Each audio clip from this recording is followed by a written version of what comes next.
everybody, welcome to the Faith and Fandom feed. Wait, no, hold on. Psych, it's the Artist Alley Aftermath. Too many stupid podcast names. This is the Artist Alley Aftermath for Vertical Minicon 2. And it's always weird doing an Artist Alley Aftermath for a show that I run. But let's be honest about stuff and how it goes. If you're not familiar, hi, my name's Hector, and I run a ministry called Faith and Fandom, which is a book series of geeky Bible studies, podcasts, meme, merch, and con encouragement. I partnered this year with my local church to put on a Comic-Con in our community for the second time. It's a free con for admission's sake. It's also free for the artists and vendors to set up, which is a big deal because that saves, like, just realistically, if there were 30 vendors in the room, a show this size would have probably cost you $75, and that's a lot of money saved. So I did it last year, and I think it turned out really well last year. Life is different a year later, and it went so well the first year, by my estimation, that I kind of didn't want to do it again because that would put it in the risk of sucking or not being as good. But went ahead with it anyway. I got towards the middle of the summer and I was like, man, I really should probably go ahead and do this again. And it started getting around that end of summer itch, and I was like, all right, let's do it. And what I did not factor into was the fact that I'm doing a whole grown job additionally that I was not doing a year ago. So as opposed to having a good chunk of free time and creativity, I'm working a 9 to 5 and my church job and Faith and Fandom, and also trying to put a con on in the middle of it. Now, we had a good turnout. We had a really good representation of artists and vendors. People made money. People had good times. We blessed kids. It turned out great. But I will say my volunteer base was not as solid this year as it was last year. And that is 100% because A, I was on the road most of the summer. And B, I suck at asking for help.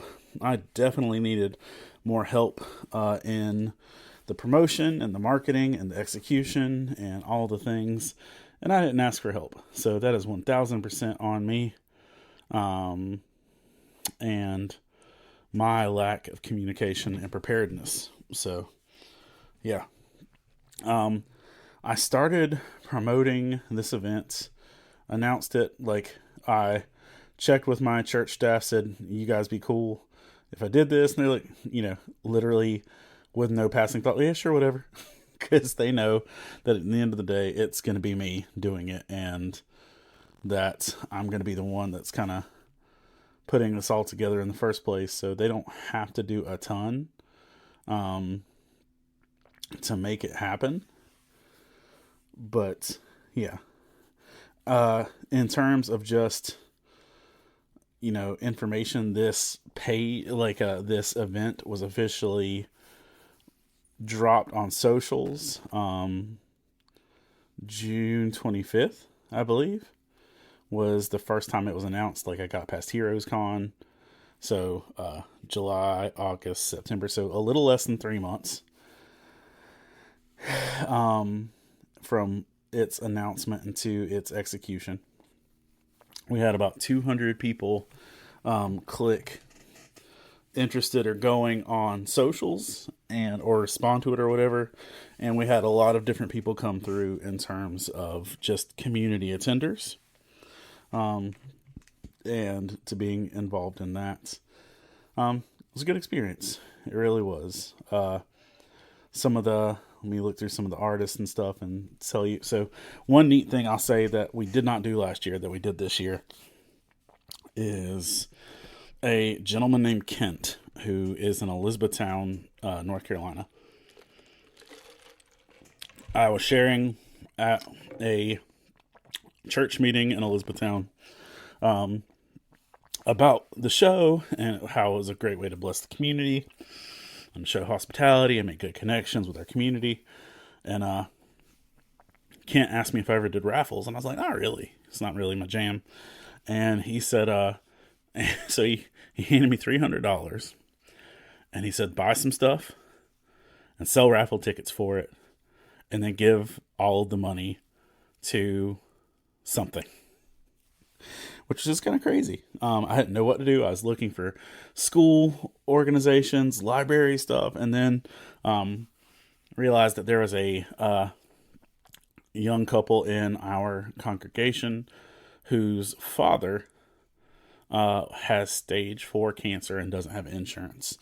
So we decided, all right, we're going to do this raffle and we're going to raise the money for him. So I bought a $100 comic book from my local comic shop, and I bought a $200 arcade cabinet from GameStop, and we auctioned it off. And people are saying do big tickets and stuff, and I'm like, we're a poor community, and I want to keep this event as cheap as possible. So we did dollar tickets, and we ended up raising $400 and some change. So we made $100 on top of the investment, but we were able to donate all of it. So it was really the concept of planting a seed and watching what God did with it. And we were able to help donate this money to a family to help pay some of their medical expenses, which then encouraged my church to actually kind of step up too. And we're going to be doing a donation on this Sunday for the same family to try and help with some of their cancer costs as well. So that was a neat attribute, or new addition to it. We also had different cosplayer with us this year. Last year we had Deborah Lanham and David Probus, and this year we had Vashti, who's someone I knew from UNCP days, and she ran into me at one of my last events in Fayetteville. I was like, dude, why don't you be my cosplay guest? And she was, and she did a great job. She dressed as Moana. She did a craft and story time with the kids. She was just a sweetheart, and really appreciated her and taking time to do it. The Herring family, who helped me so much last year, helped again, and I just came up to them at our end of summer celebration. I was like, I am sorry for sucking at communication and not planning things with you sooner and not being on top of things, because I felt like I was totally dropping the ball. And I apologized to them because I should have been in contact with them sooner, but they still did a paint party. They dressed in full Princess Mononoke cosplay, and they're rock stars. We did a cosplay runway. We did the raffle drawing. It was good. Some of the folks we had at the show was a dude named Vente, who does the Venitude art. He's a wrestling artist primarily. A girl named Logan Price, who is just one of those things. I met someone at a show, and they said, hey, my niece lives near you, and she's a dope artist. Gave me her Instagram, and voila. And I will say this, she was one of the coolest artists, definitely the best new addition in terms of art for our show. JLM Custom Designs, who does anime stuff, and he's great. Brick Collectibles, who does, a wide variety of action figures and stuff. Ryan Scheffler, who been in the con world with him forever, and he came down, which is really neat. Lyle Pollard, who kind of always can count on for that. Let's see. Jay's Crochet is a young lady who did some dope crochet stuff. We had Corridor Comics, who is out of Charleston, South Carolina. And, I genuinely was kind of concerned. I was like, dude, do you really want to come do my little show? And I know one dude alone who bought, a good amount of stuff from them. But one of the cool things is Corridor 6 and Goblin Horde Comics, who kind of tag team through the con world together, which is great to have a partner in these shows. They went to the consignment shop that is behind my church's building and found like gold and comic books, and they also set up their own store after the show.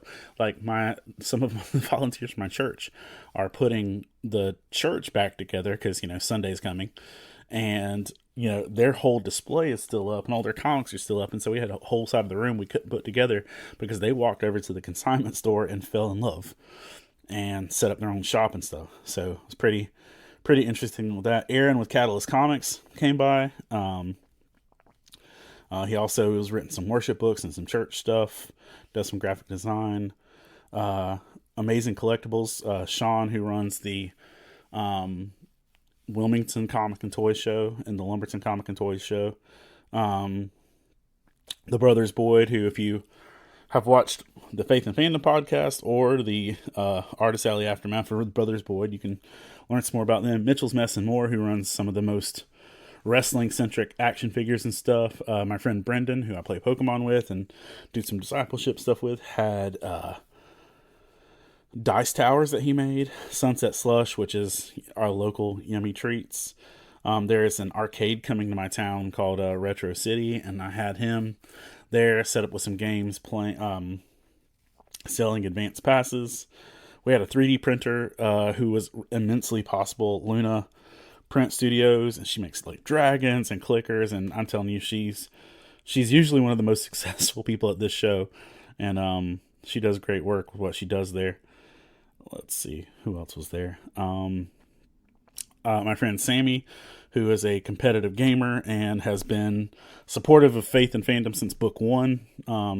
He's not about the church life, but he's been supportive of Faith and Fandom since literally the last 11 years. He hosted the Smash tournament for me, and it's not even one of those things I've got to do a lot of work to convince him to. I'll be like, hey, dude, can you? He's like, yep, tell me when. And he'll clear a schedule and do it, and it's pretty great. Fourth Key Resale. Now, here's an interesting thing with these guys. This is a family that's part of my church as of the last 4 or 5 months. Cool dude. Ray and Brandy. And their business, like their day job, is buying stuff and flipping it on eBay. They'll buy stuff at auctions or yard sales or thrift stores and then flip it. And my friend John was selling a dude's pops who works at GameStop. The dude had 600 Funko Pops still in the box. And so he was trying to sell them. And Ray walked in as soon as the show, while we were still sitting up, he said, I'll buy all of them from you for $1,000. And he upped the offer a little bit later, but about 3 hours into the show, Ray bought the entire table of almost 400 Funko Pops. And that's just kind of bonkers.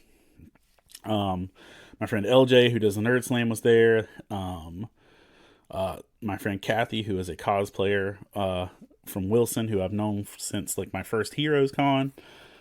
She was there doing fairy hair. We had a dude selling baseball cards. We had a Mexican food truck that was magnificent. It was great. It was Javier's Casina. My friend Law Bullock, who does poetry, was there. And I had one dude who was a no-show, who's actually part of my church congregation and formerly part of my church staff. And I don't like having no-shows at cons. It's just kind of disrespectful. And so it's like 10 o'clock, and I'm looking around like, why is there an empty table? And I had a map this year. I actually took the time to digitally recreate my church building's interior from an overhead, like a Legend of Zelda game. And I had all the tables laid out, and I was like, who didn't show up? And it's him. I start to call him, and, he finally calls me back about 10:05 or whatever, and it's like, oh, I'm sick. And, heifer, you couldn't have told me that sooner, but I digress. So LJ has an event in Fayetteville the first Friday of every month called Art Meets Life, which is one of my favorite events. It's one of the events I go do poetry at every couple months, and I just kind of purge my creative juices that are overstiped. And there was an artist with LJ named Jay Stone, who was the main performer at the poetry event from the previous night. And he was just kind of sitting at the empty table. And I was like, we got to talking. I was like, do you have books with you? He's like, yeah, I do. I was like, Merry Christmas. This is your table. Just put your stuff out. And so he actually sold books at the con, which is good for him. And, he was pretty pumped. It was his first time getting to set up at a Comic-Con, and it was his first time vending at a show out of state, or being a performer at a poetry event out of state, which was also really cool for him.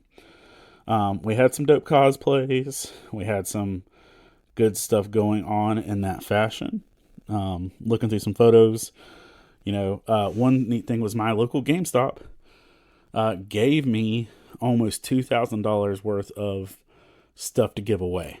Now, this is like promo stuff like Mario pins and comic books and hats. I had 20 Final Fantasy VII hats that we're all giving away. Comic books by artists, like a graded 9.4 comic book I think got given away. We also did our Pokemon scavenger hunt where there were 12 Pokemon plushes and action figures hidden throughout the building, and people went to find it. But it was a steady stream of people having a good time, enjoying themselves, lots of encouragement. We also had a Smash Brothers tournament, which I mentioned, and one of the kids who worked at the summer camp with my daughter ended up winning it, and Lyle Pollard's son came in third place, which was pretty cool. We also had a lady who did free face painting the last half of the show, which is, pretty dope in itself. And yeah, Kasdan, who is a cosplayer from Fayetteville, was here before the door opened, and he shut the whole place down waiting. And the whole time he wanted to win the arcade cabinet, and by golly, he won it. I had a little kid pick the names and everything. Outside of a law, though, I'll also say that Saladin from Fayetteville Dragon's Lair art team came. It was dope to have him. But there was one mom who had 2 itty bitty babies, and she lasted the whole show, like gaming, playing, doing all this stuff with an itty bitty baby on her side. Robinson Community College's video game development program was also there, which was neat. It was a good experience. I was in a lot of physical pain at the end of the show because I wore the wrong shoes. Normally at a con, I'm sitting, and shoes don't matter. I wore flip-flops to this, and it was a horrible, horrible life choice because I was on my feet the whole time. Oh, we also had a dude named Eric who wanted to... he had a table with 8,000 Magic the Gathering cards, which is dope. And we had a dude on stage doing family portraits with backdrops and stuff, which was also pretty cool. We had a dude named... we had a guy that was a horror booth selling Jason hockey masks and Halloween decorations and stuff. It was a pretty diverse clump of artists and things like that. And, somebody from my church came by specifically to buy the Jesus Loves You But Don't Be a Douche sticker, because I won't sell those at church because I don't sell my stuff during church time. Like, I won't put my books out or anything like that. I don't want to be the pastor that has his own coffee shop of his work at the church building. So I don't sell my stuff. But it was good. It was good overall. The Herring family did a BB-8 painting with the kids.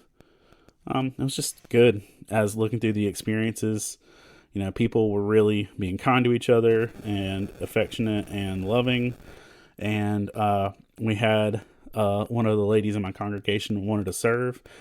And I'll say this, it's not always sunshine and rainbows, because for maybe 4 Sundays, I asked for people to sign up after service to serve at this thing. One lady signed up. Now, plenty of other people just showed up and said, hey, where can you use me for a second? But this lady planned it, and she showed up. And I had her circling through the building with a cart like a stewardess on an airplane, passing out snacks, chips, donuts, and drinks to any of the vendors and artists. My friend Megan, who's part of my congregation, and DJ, who is my counterpart in Elizabethtown. Just like last year, they were kind of stalwart and being, very dependable. We also had a bakery called Native Bakes, who came about not halfway, a little more than halfway through the show.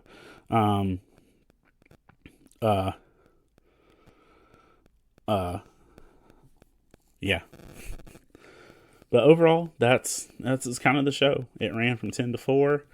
Had a couple hundred people, and we did not do a counter this year. We did give everybody door prizes, and then we had we were doing door prize announcements like 3 or 4 at a time every 15 minutes. And at 3:00, which was the last hour, I just got on the microphone and said, if you are still in this building, you can come get a door prize. And it was absolutely bombs over Baghdad. People huddled that table like Taylor Swift walked in the room. And it was kind of crazy, but at the end I was glad to get rid of it. And yeah. So that was about it. It was a good time. It was a good experience. At the end of the day, I think the show ended at 4. We finished cleaning up at 6. I got back to my house. I paid my youngest daughter $10 to unload my car. And I took a Epsom salt bath and I went to sleep because I was tired. It was a good time. I would do it again. I would do it with better preparation and actually ask people for help because apparently that's important. Yeah. That's important, being able to ask people for help. There are people that I wanted to see there that I didn't get to see there, and there are people that I never thought I would see there that I saw there. So it was a good experience. Through the process, Kasdan was talking to me about starting his own show, and he lives in Elizabethtown, and I mentioned we have a church location in Elizabethtown, and he stopped at our Elizabethtown church location and talked to DJ, who's the pastor there, on Sunday, and about potentially they maybe using that building at some point. But it was a lot of good stuff, a lot of good things going on. We got to connect with a lot of people and be encouragements, and people left. Some of the artists left with more money than they started with, and that's a win. Some people, it was their first time ever getting to set up a booth. Some times it was their first time seeing if they had the capability of being this kind of creative. So I'm grateful to be a part of that, and whatever it looks like and however it turns out. So that's it. And, for y'all that, and dude, Ben, who donated all the Pokemon cards back at GalaxyCon, which we gave out all of those Pokemon cards at this show between GalaxyCon and now. And it was dope that he came by. And he drove from Greenville to do that. We had a couple ladies that drove all the way from New Bern, which y'all are rock stars, because that's a 3-hour drive. And, there's a lot of people that put a lot of distance in for such a small show, but I'm grateful that, I'm super grateful that, people cared enough to be a part of it, and that it can be a blessing to our community. So hope it will continue to be. I want to say thank you for taking the time to listen to this and being moderately interested in my itty bitty con. And I want to take a moment to thank our Patreon supporters, because they helped make this show just as possible as any of the other things we do. David Brooks, Jeff Weimer, Colin Sproles, Jamie Montgomery, the Coleman family, Jonathan Herman, Ron Petit, Gear Saber Cosplay, Scott Ward, Alicia Glenn, Candace Davis, Jay Sheed, Jason Crutchfield, Mike Perna, Todd Turner, John Jacobs, who sold some pops and had a good day, Zach Harris, Caleb Grimm, Jeanette Skaggs, Jason Bullock, Christina Ray, Sarah Lewis, Patrick Gale, Adam Davis, and Rebecca Godlove. Thank you for taking the time to support, to encourage, and I have 2 shows left this year that I'm aware of. I have Boone Comic Con on October 5th, and Fayetteville Comic Con on October 19th and 20th. Until then, I hope I get to see you at a con real soon.